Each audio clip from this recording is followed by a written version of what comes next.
بسم الله الرحمن الرحيم رب زدني علما رب زدني علما رب زدني علما. Today we'll try to finish the first three verses, and then tomorrow we can probably take maybe three more verses bi'idhnillahi ta'ala. So he says here in the Arabic text, قال محمد هو ابن جعفر لقب كتان عليه قد جرى حمدا لمن أوجدنا من العدم وخصنا بخير من له القدم صلى عليه ربنا وسلم وآله وكل من له انتمى. So he says, Muhammad said, the son of Ja'far, widely known by a name from selling linen, out of praise for God, this being his intention and his motivation, out of praise for God who gave us existence from non-existence. This is the first principle of faith that he wants to give to you, that you know this and you believe this and you contemplate this and make this the beginning of your recollection of your Creator and yourself. And gave a special distinction, this being the second article of faith, that he gave a special distinction through our Prophet, the best of those having preeminence. May our Lord extol him, elevate his status higher and higher. He is the perfect being. He is the best of creation. That is a matter of consensus. But perfection is infinite, so it goes higher and higher and higher unto infinity. May our Lord extol him and grant him special grace and those who follow him in belief. The word al here is a word in Arabic which is used for great people who have large followings. So you have Alu Yaqub, you have the house of Jacob, you have also Alu Fir'aun, you have the house of Pharaoh or the people of Pharaoh. And when we use the word Al, Muhammad, in the context of zakah, then it refers to his kin, those who are not allowed to take zakah. And when we refer to it in the context of praise, then it refers to his upright followers. And when we refer to that word here in the context of a dua, then it refers to all the believers who follow him, whether they are upright or not. So it is a very general word. And so let's talk now about the creation from nothing. And this is a very important topic. Here, he is establishing the temporality of the world. And this is a matter of consensus among us and among also the ancient Jews and the Christians and undoubtedly the believing prophetic communities before, that this world is temporal. In English, when we say that something is temporal, we mean that it exists in time. And we could say that if it exists in time, it also exists in space. And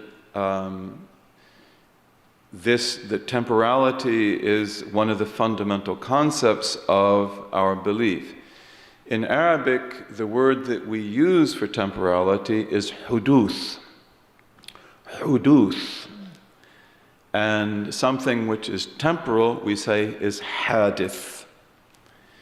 And we define huduth as al-wujudu ba'd al-adam. Temporality is existence after non-existence. This is our definition of it. So in our conception of temporality, temporality is an opposite. It belongs to the categories of opposites. And the opposite of temporality is what we call qidam. Qidam. The adjective for which is qadim. And here the word qadim doesn't mean ancient. It means pre-existent. And one of the names of Allah is Al-Qadim. It's a name of Allah attested in hadith, not in the Quran. But Al-Qadim here does not mean ancient. It means he whose existence is before, يَتَقَدَّمُ عَلَى everything else. So here you have two opposites. You have pre-existence, which is to exist without beginning. And you have then temporality or huduth, which is to exist after a beginning. To exist after not having existed. And in Islamic theology, we rely upon three sources of discursive knowledge. And I mean by discursive knowledge that these are sources of knowledge that you and I share in common. So they have an element of objectivity, that we can discuss them objectively and we ought to be able to come to some kind of agreement. They're not the only sources of knowledge. In your heart, you also have other windows to reality. Such as, for example, the power of imagination, or such as, for example, the power to understand image. And that's regarded to be a very high power. But we don't use that in theology, because the ability that you may have in that regard may be very great, and other people may not share that. So we have three sources of discursive knowledge. And those are revelation,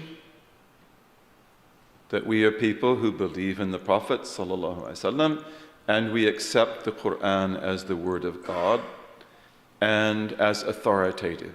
And we have also the same posture regarding the words of our blessed Prophet. So sallallahu alaihi wasallam, whatever he said, it was the truth. And we simply have to know whether he said it and whether it has been authentically transmitted to us. But all of that is revelation. The Quran is one type of revelation, and the hadith of the blessed Prophet sallallahu alaihi wasallam is another type of revelation. For us, that is a major source of knowledge. And then we have pure reason, which we may also call intellect. Al-aql. Al-aql. And pure reason is extremely important in Islamic law and in Islamic theology. Because, first of all, moral responsibility, taklif, it only comes with reason. If you don't have reason, then you're not capable of taklif. You're not capable of moral and legal responsibility. But pure reason is the basis upon which we know that this prophet is speaking the truth. And we know that what the Quran is teaching us is consistent and coherent and truthful. So reason is very, very important. And our tradition is very much a rational tradition. And it's a rational tradition cultivated in such a way that it flourished in profound science. The other source of knowledge is empirical, meaning by that experience. And we usually refer to that like scientific knowledge, experiential knowledge. We usually refer to that as al-'ada. Al-'ada means custom, but what we mean by that is customary experience. So we don't usually refer to experience in the absolute like we do in English. And this is an indication of the greater precision of the way that we speak about reality. Because experience that is the basis of material science has got to repeat itself. And therefore, when it does repeat itself, when the same thing occurs over and over again, we call it a custom. And here there's also an indication that in the realm of experience, there are things that happen that are extraordinary and that don't repeat themselves. And in fact, many of us in our own lives have had experiences like that. But especially in the lives of the prophets and of the messengers, you have miracles. And the miracles are experience. They belong, to the material world, and there's nothing impossible about them whatsoever. This is something that we will elaborate on more as we go further. But they are not customary experience. They are breaks in the continuity of customary experience, which Allah does as He wills. He can do that. So again, we use a vocabulary which is properly tailored to fit the cognitive frames that we believe are sound and accurate and enable us to look at the world in the right way. So we have three sources of discursive knowledge. We have revelation, and we have pure reason or intellect, and we have customary experience. These are very important. And one of the things that we can say about Western civilization, perhaps over the last 200 years, is the fact that it has generally reduced the sources of discursive knowledge to one and one alone, which is empirical reason, that we will acknowledge as valid whatever we see, hear, touch, taste, and smell repeatedly. And this is a great problem because of the fact that values and truths, the meanings of things, are not perceived by the senses. The senses simply report to us what is here. We can tell the shapes of things, we can tell the colors of things, we can generalize about them.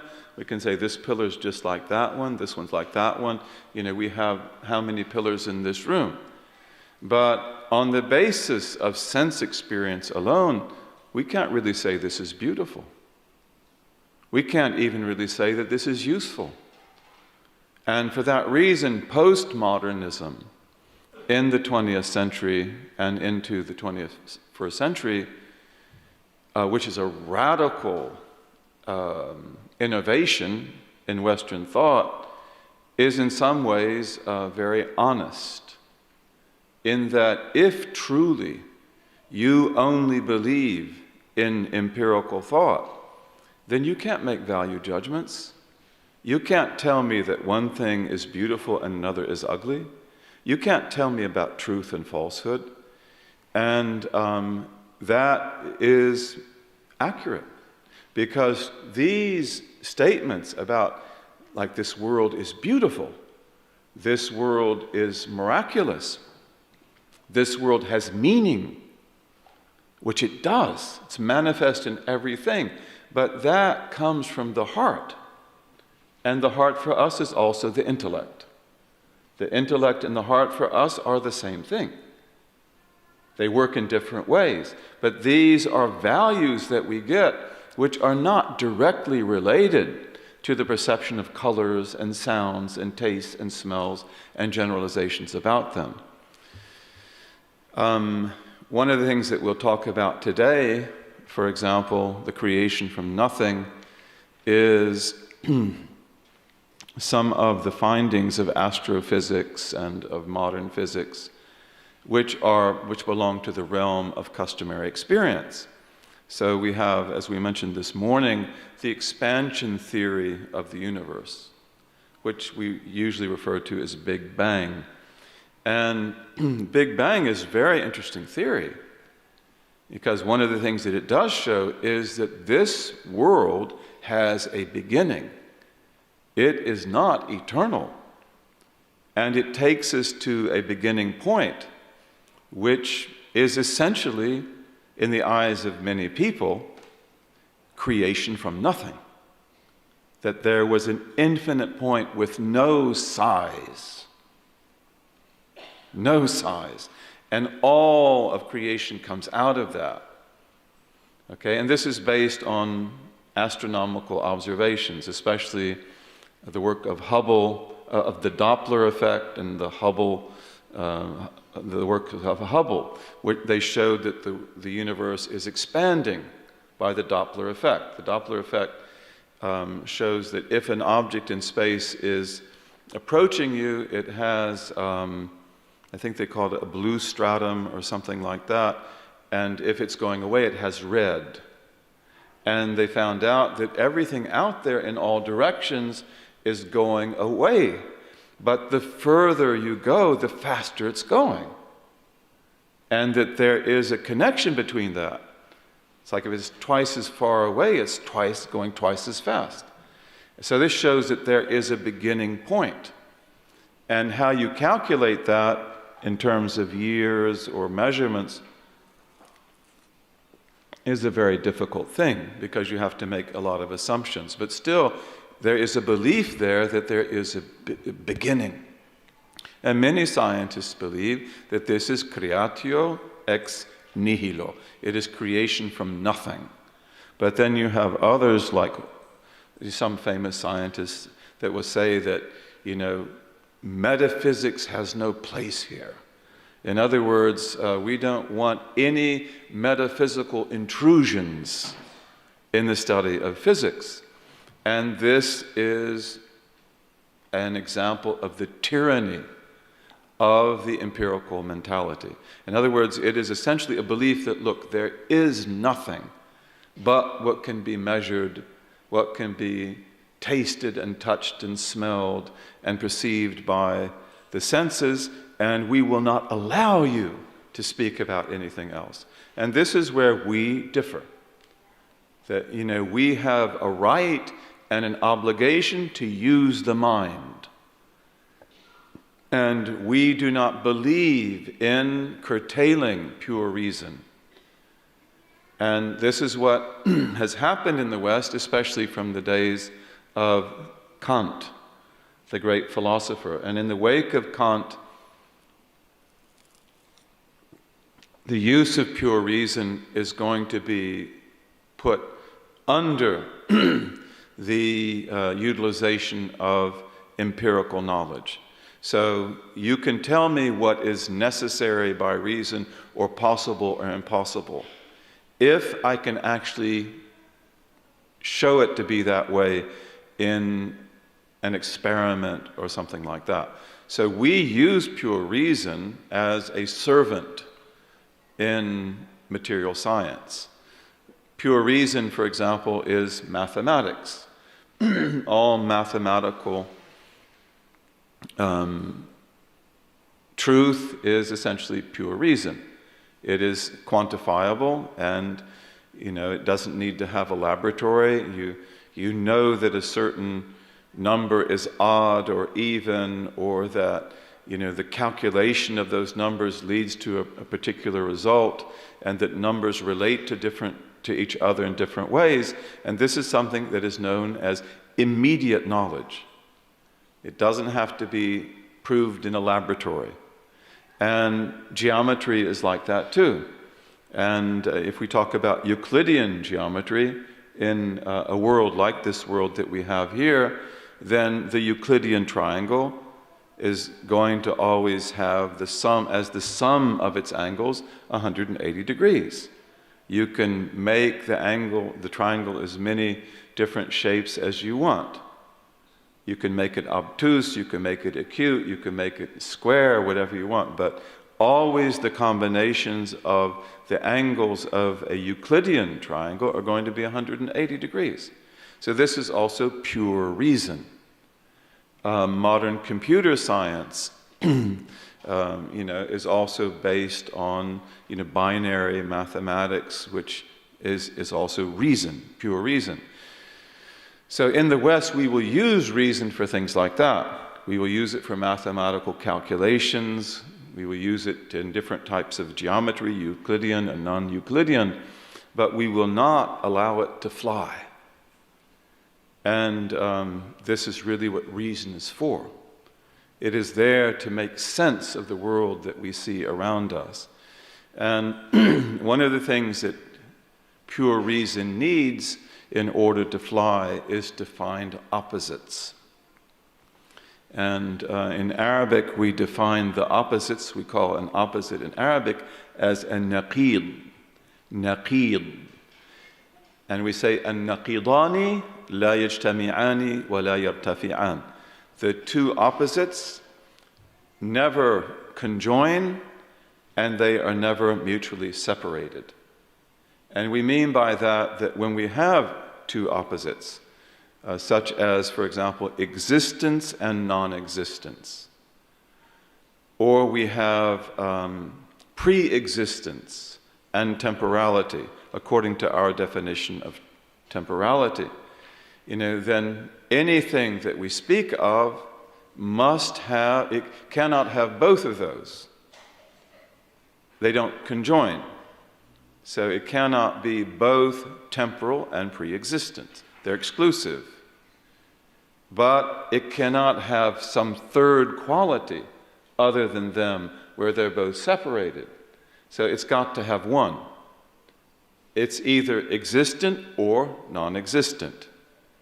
It is either pre-existent, having no beginning, or it has a beginning. And when we find opposites like that, then the human mind, when it knows how to fly, it can produce incredible insights.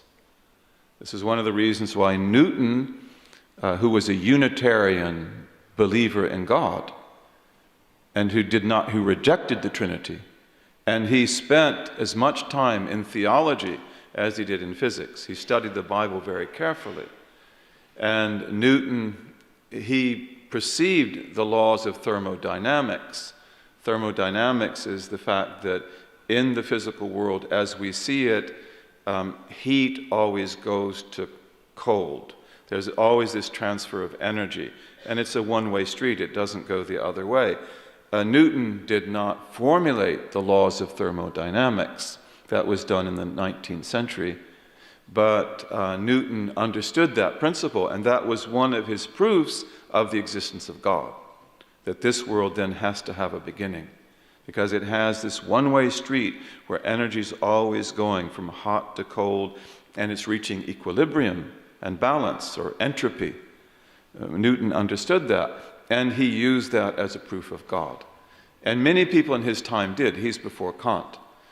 But this is very important for us, that we use pure reason, and we are not ashamed to do that. And we believe in metaphysics, and we believe in the human capacity for metaphysical insight. And in fact, to study physics, to study the natural world, and not to be able to use the cognitive powers of the human mind, this is absurd. And for that reason, a lot of the propositions of modern science, if we only can use our reason, it's like this has got to be modified. This has got to be put in a different context. So we believe that the world is created from nothing. In other words, that it is temporal. And in our theology, there are two basic rational propositions based on revelation. and based on experience, which are that, first of all, the world is temporal, that the world exists after not having existed. It does not have an infinite existence in the past. It has a beginning. And in our belief, it was created from nothing. Based on revelation, based on pure reason, and based also on experience. And then we believe that this world that is temporal also has iftiqar, that it also has contingency, or it has dependence. In other words, it cannot account for itself. It points to a creator who made it. And there's no way to explain this world unless we posit the existence of that creator who is utterly different from the world itself. And here in theology, we also talk about the world and we define the world. And our word for the world, and here we mean the universe also, is the word alam. Alam. Allah is Rabbul Alameen. He is the Lord of all the worlds. Okay, and the word alam is a very beautiful word. By the word world, alam, we mean everything other than God. This is our definition of the world. We don't mean the earth or the mountains or the seas, but we mean everything other than God. This is the world. This is the world. So we mean by that the Milky Way. We mean by that the angels. We mean by that the garden and the fire. We mean by that the things we can see and the things we cannot see. But everything that we cannot see that is created. Okay, this is our definition of the word world. And the word world is a really beautiful word in Arabic. The Arabic language is an ancient tongue. And in the Semitic family, it belongs to the Afro-Asian family, which is one of the great families of languages. It used to be called Semitic-Hamitic. Now they usually call it Afro-Asian. It's one of the great families of Africa and of Asia. And it's a huge family. It has in it Pharaonic Egyptian, has in it Berber, has in it Hausa, has in it Ethiopic, the language of Najashi, the king of Ethiopia. It has in it Tigray, Tigrenya. It has in it Amharic. It's got Aramaic, Hebrew, Syriac, Babylonian, Thamudic, which is a language of Thamud. And Thamud truly existed. And they wrote all over the Arabian desert. I could show you, I've got it on my computer because I like things like that. I could show you the whole Thamudic alphabet. It's an amazing thing, because their alphabet is the alphabet from which the Latin and the Greek and the Ethiopic alphabets almost certainly come. The problem here is dating. Europeans know that, but they insist on dating Thamudic around 600 BC, a little bit after 600 BC. Whereas if you go to the Arabian desert and you see Thamudic, it's written on rocks with rock paintings, which if they existed anywhere else in the world, like the Sahara Desert, they would be dated in the Neolithic, 7000 BC. But we can't do that.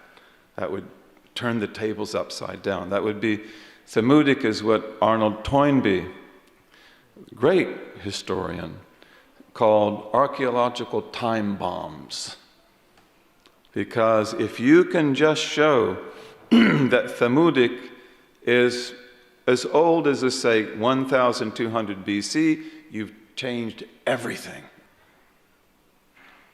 Everything goes up in smoke that they did. And then you've got to rethink the whole history of the world. This is really interesting. And Thamudic is an ancient Semitic tongue. An ancient Semitic tongue, written all over the Arabian Peninsula. And they call themselves Thamud. They refer to them that way. But Arabic is as ancient as Thamudic. And how do we know that? We know that by comparative linguistic study. We do the same thing with European languages. We have the Indo-European family. In Africa, you have also the Niger-Congo family, which is a huge family. It's got in it Bantu and Swahili and Zulu, Mandinka, Wolof, Jola, Yoruba, all these great tongues. They're beautiful languages, they really are. And they're a huge family. Those are the two big families of Africa.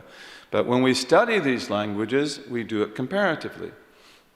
So when we take together all of the family of the Afro-Asian tongues, ancient Babylonian, Assyrian, Hebrew, Syriac, Aramaic, ancient Pharaonic, which is more close to Arabic and Hebrew than it is to Berber. Pharaoh, when he talked about a crocodile, he called it Mesah.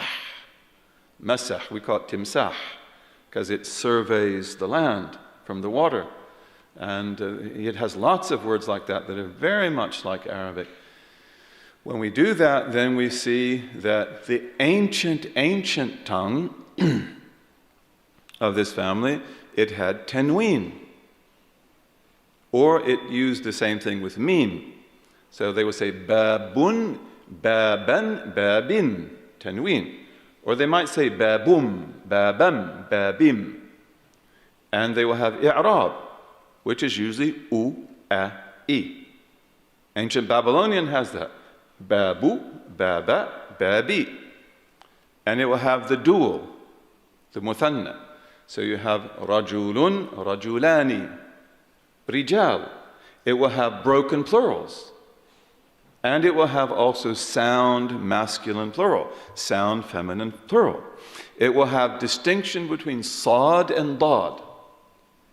It will have distinction between ayn and ghayn. It will have distinction between tha and sa, between dhal and dal. All these Arabic has. So this puts Arabic in the most ancient category of this incredible family. Hebrew and Aramaic and many other languages, they are Middle Semitic. They're not as old as Arabic. And that's because they lost most of these things we just talked about. They don't have that anywhere. Maryam is one of the few words in Hebrew, Maryam, that still has the dual. It's Maryan, Maryani. In Arabic it would be that, and it's actually Mar'an. It's two men. وَلَيْسَ الذَّكَرُ كَالْأُنْثَى. Because Mary is better than many men. This woman is not like a man. She's not even two men are not equal to her. So Maryam is a powerful name. How many Maryams do you know? Have you ever known a Maryam who was weak?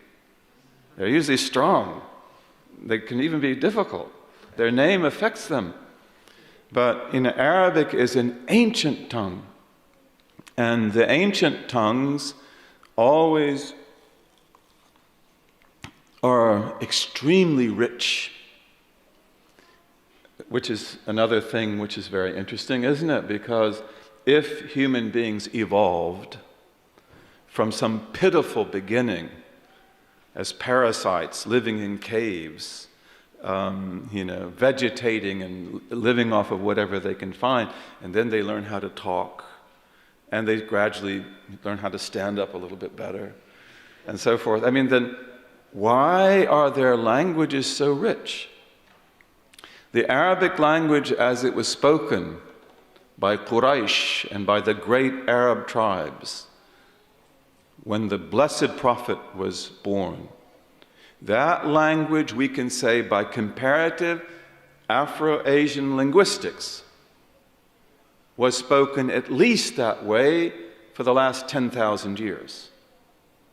It was written very late. It was written many different ways, by the way.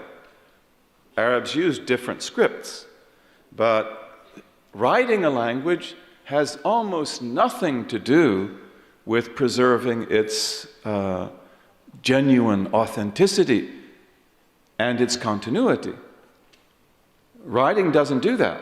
In fact, writing can often lead to the opposite, which is the loss of language. But Arabic was preserved by culture and environment. These are what preserve languages.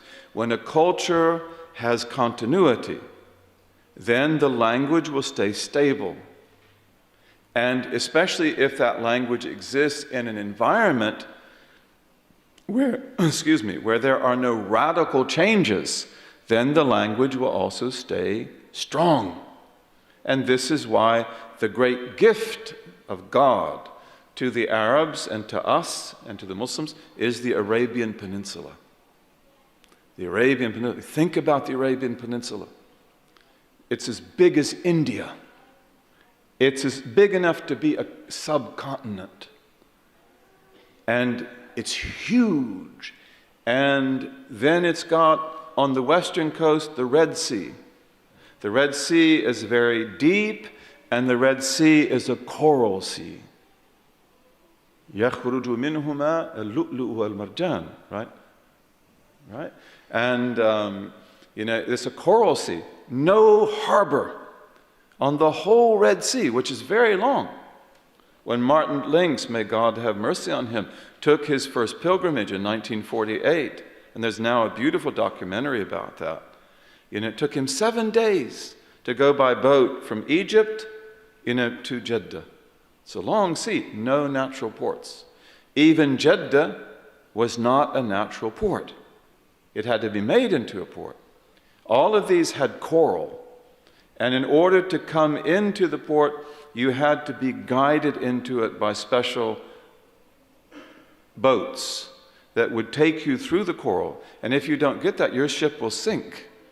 In fact, in Martin Lynx's film, the documentary that shows his trip, you'll see a sunken ship off of Jeddah because it hit the coral. So Allah protected the Red Sea by coral. No natural port. Nothing like New York, nothing like San Francisco, nothing like Manila. Manila is one of the greatest natural ports in the world. No natural port. Amazing. And then you have southern Arabia, which has a few ports that let the Arabs contact Africa and India. And then you have the eastern coast, which is the Gulf, which is very shallow. Just as the Red Sea is extremely deep, the Gulf is extremely shallow and hot. Very good for pearls, al-lu'lu wal-marjan. And the boats there, no natural ports. The boats also have to be small boats, like what we call in English the dhow, that you can push off the sand and put back on the sand. In the whole of Arabia, no river, no Nile, no Euphrates, no Tigris. So this meant that Arabia, which has in it mountains, has in it water, you can live in Arabia very nicely if you have the good land. You have trees in the mountains and shaded areas, so it can support a big population. But then it has this difficult desert. The Hijaz, which is the holy part of the peninsula. The Hijaz is covered with volcanic rock, so that it's hedges. It's like it's a barrier. There's no way you could travel there without a guide. This is all the plan of Allah. And then Arabia is placed where? In the middle of the world.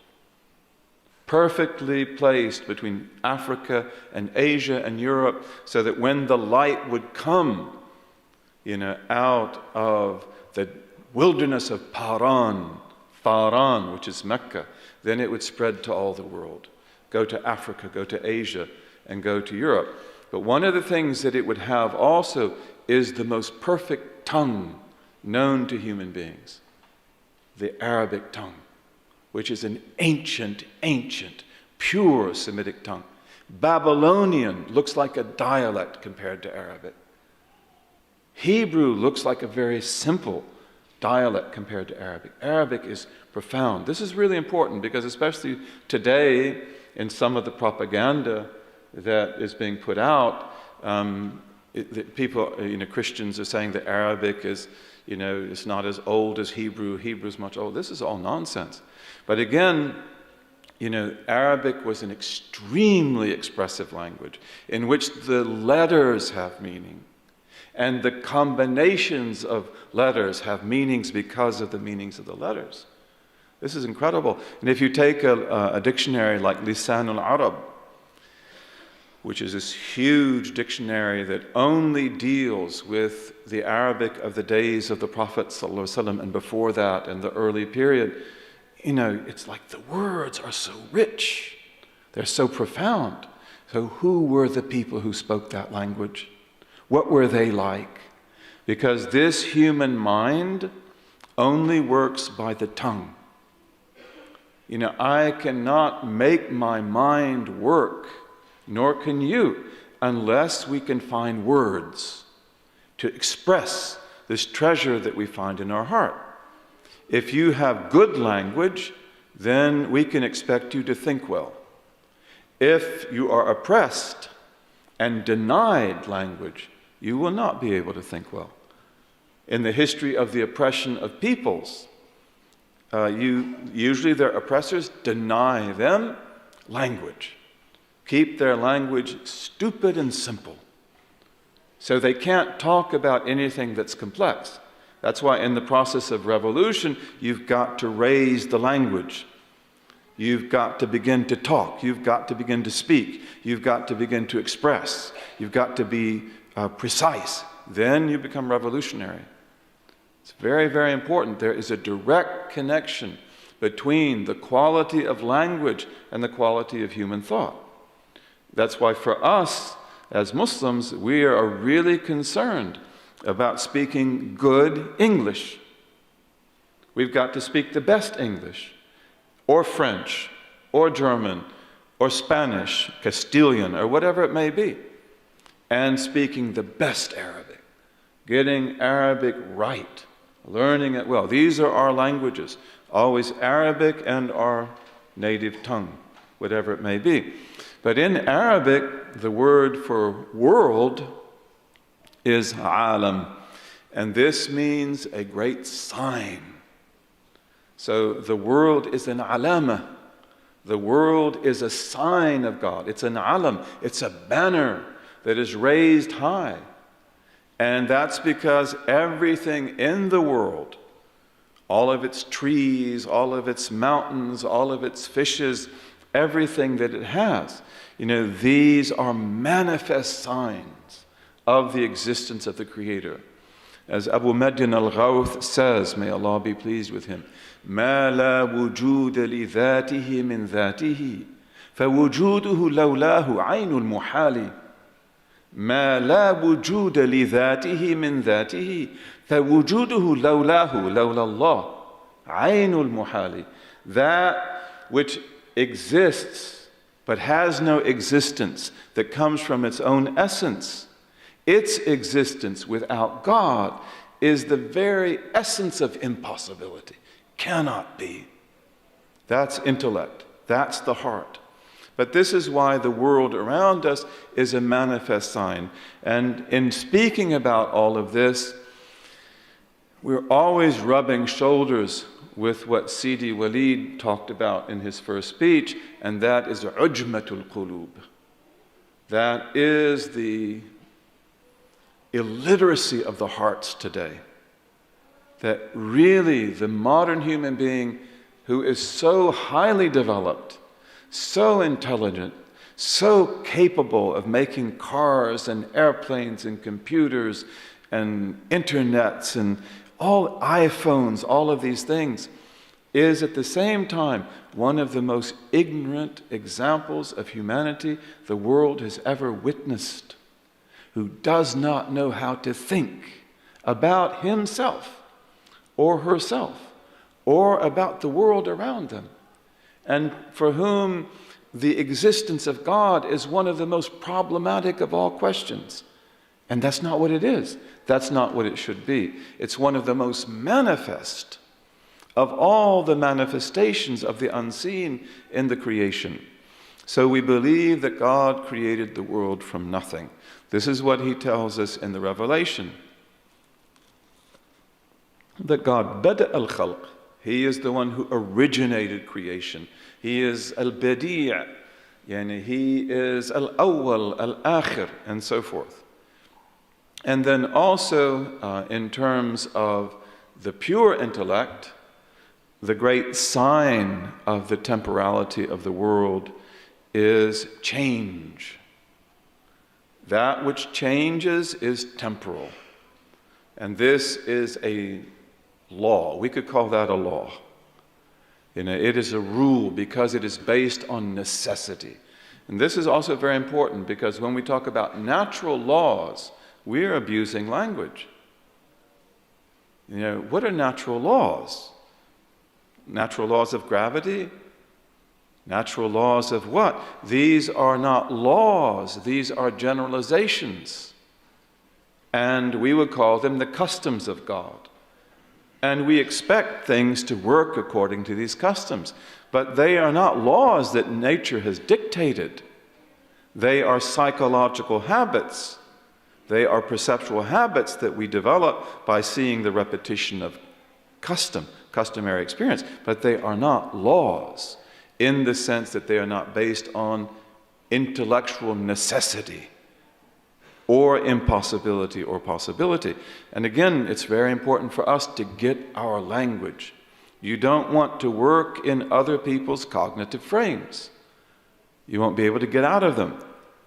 One of the biggest traps of all traps is to set cognitive frames. Cognitive frames are these conceptions that we have in our mind that determine the way we think. And, you know, if you don't have the right cognitive frames, then the facts will bounce off. This is the nature of the ujma of the qulub today, of the illiteracy of the hearts. Here is the world with a splendid creation around you, and yet we can't see that. And this is because we don't have the cognitive frames. We don't even know how to think about that. We don't know about the nature of existence. So change is the great proof. And here, you know, our scholars point out that all the things that we see in this world, like the cup in my hand, you know, we call it a cup. It has an essence. It has a jawhar. This is a cup. And we can even talk about it tomorrow. It will probably still be here. Okay, but this cup has secondary attributes. Okay, that right now it's in my right hand, now it's in my left hand. Its attributes has changed. Now it's upside down, and I spilled some water. And now it's back right side up, and I won't do that again because we might get kicked out of here, right? And you know, now it's good, now it's bent. If I did it stronger, I could maybe even tear it, but I won't do that. It's a nice cup. Okay? So these attributes that the cup has, we can call them accidents. Do you know what the word accident means here? It's using its original Latin meaning, which means adcedent. Accident. It means things that come to it.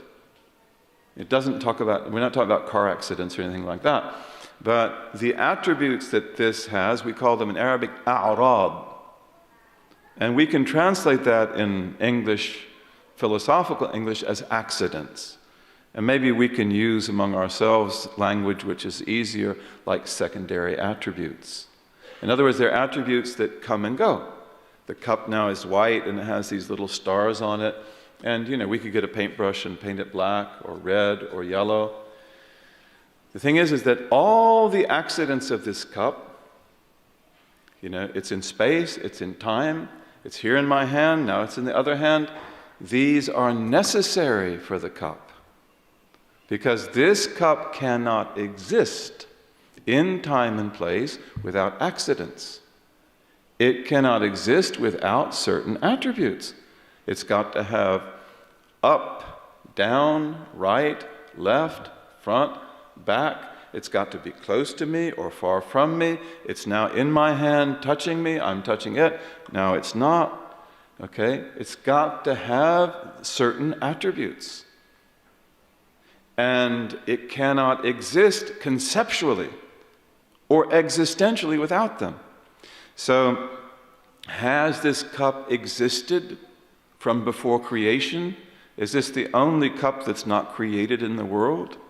Is it pre-existent? In pure reason, that is impossible. This is again why pure reason is important, because for pure reason there is a direct connection in intellect between this cup and between its changing attributes. All of those attributes begin in space and time. Therefore, the cup must also begin in space and time. There cannot be an infinite regress of finite attributions. If there were such an actual infinite, you wouldn't be able to cross it. You wouldn't be able to get to the present moment. So no matter how old this cup is, it could be a week old, it could be a year old, it cannot be infinitely old.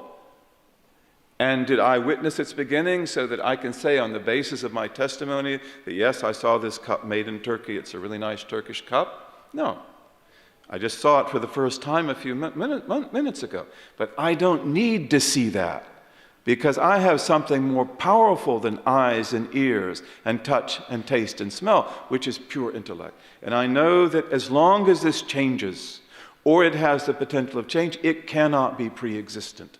It must be hadith, mawjudun ba'd al-adam. It must exist after non-existence. And this is why Allah Azza wa Jal, He speaks continually of the alteration of the day and the night. You know, the fact that we are created in the wombs of our blessed mothers from nothing. And we grow, and we become little babies, and then we learn how to hear, and we get hands and fingers, and then we come out as children, and we can't even walk. And then we can walk, and then we can talk. And these changes are in the eyes of the intelligent human being, the human being who has intellect, and whose intellect has not been abused, and has not been reduced to nothing. The wings have not been clipped. This is a sign of the existence of God. This is a sign of His knowledge, His wisdom, His will, and His power. These are really important things. When I first went to my principal Shaykh, Shaykh Muhammad Abu Bakr, may Allah be pleased with him, who was my principal Shaykh for 19 years, one of the greatest human beings I've ever known in my life, a real wali of Allah, amazing human being. And I was brought to him by another wali. He was hidden, no way to find him. And when I was brought to him, one of the first things he had me do was the Aqeedah, although he had me do another poem, Al-Kharit al-Bahiyya. And he said, you have to learn this and memorize it, you have to translate it, you have to make a commentary on it, you have to know this. And in it, when Ad-Dardir talks about the intellect, and he says that it has only three rulings, necessary, possible, and impossible, I actually went to the Shaykh the next day and I said, is that really true? Intellect only has 3 categories and not 4, and he looked at me like, what? Like, I thought you people were the most intelligent people on the face of the earth. And you're asking me this question. I told him, like, to tell you the truth, we don't know this at all. This is one of the roots of kufr. Kufr has 8 roots. We might talk about those in another day. But one of the roots of kufr is not knowing the necessity of the necessary, the impossibility of the impossible, and the possibility of the possible, not knowing the intellect. And most Westerners today, they don't know it at all. It is like negated completely. And we have to bring that back to life. We have to teach ourselves and them how to think again. And this is why also some of our great scholars, like I believe Al-Bayjuri, I don't remember who it is, but he says that you got to train yourself to use pure reason so that you can think again, so that you can understand these things. So this is the proof. And I think it is time to finish now, right? Are we out of time? But also in experience today, we do have the expansion theory of the universe. And this is one of the most important theories of astrophysics. And it shows that this world has a beginning. And this is an amazing theory. And then we have also the second law of thermodynamics, which modern physicists may disagree about certain things about it, but for a long time, the second law of thermodynamics, which is that hot goes to cold and balances. It's one of the most important laws of all physical laws. If we didn't have the second law of thermodynamics, we couldn't exist. All of a sudden, all the oxygen could be over here and all the nitrogen over here. Or you could get in your bathtub and part of the bathtub is boiling hot and the other part is freezing. It's the law of thermodynamics that balances it out so that the nitrogen and the oxygen are always together, we can breathe it, and so that the water in the tub will be basically, it will come to have a common temperature. But always it's a one-way street. So you don't see cold go back to heat unless there's some kind of another effect that's taking place. So, inshallah. Okay, so can you repeat the quote? I'll do that. Now this is Abu Madyan. Again, the Aqeedah is really important for us, and may we get a good hold on it during these days. But Abu Madyan said, "Ma la wujuda li dhatihi min dhatihi." Ma la wujuda, that which has no existence. Ma la wujuda li dhatihi, that which has no existence for its essence. Min dhatihi, from its essence. Did I create myself? Did you create yourself? No. Did this create itself? Did this create itself? Impossible. Impossible. It is a sign of the world indicating a maker, who in this case is human. مَا لَا وُجُودَ لِذَاتِهِ مِنْ ذَاتِهِ فَوُجُودُهُ, then its existence, لَوْلَاهُ, were it not for God. عَيْنُ الْمُحَالِ is the very essence of impossibility. Cannot be. Everything finite points to the infinite. Everything finite points to the infinite. May Allah open our eyes to see that. This is what you believe, and your belief is true. But we want to make that really clear, and we want to be able to learn how to speak about that discursively in such a way that we can teach our brothers and sisters. We can take their hands. If the European people and the American peoples, meaning by that the Canadians, the Americans, the Mexicans, Argentinians, the Chileans, all these great people, the Caribbean peoples, if we can teach these people how to look and how to think, what kind of Muslims will they be? What kind of, and this is our job. We have got to live this deen, and we've got to take this deen to the people around us. And they live in a time of great ignorance. And some of them are very proud people, which is unfortunate because that blocks them. But many of them are not that way, as you know yourself. Many of them are very humble people. In fact, even in these scientific discussions, as Sheikh Hamza was telling me today, like you have Wolfgang Smith, who is one of the really powerful writers, who now is refuting a lot of the nonsense that is being written by Hawkins and others. And these are people that are good people. We need to benefit from them, bi'idhnillahi ta'ala. Do we have time for any questions, or are we out of time? Sorry? We're out of time, so I'm sorry about that. I want to give you time for questions, and I'll try to do that really hard. We still didn't finish the first 3 verses, but maybe we won't have to do that. I mean, the law of thermodynamics and of the Big Bang and so forth, we might be able to talk about that later. I think maybe we should move on. Would that be okay with you?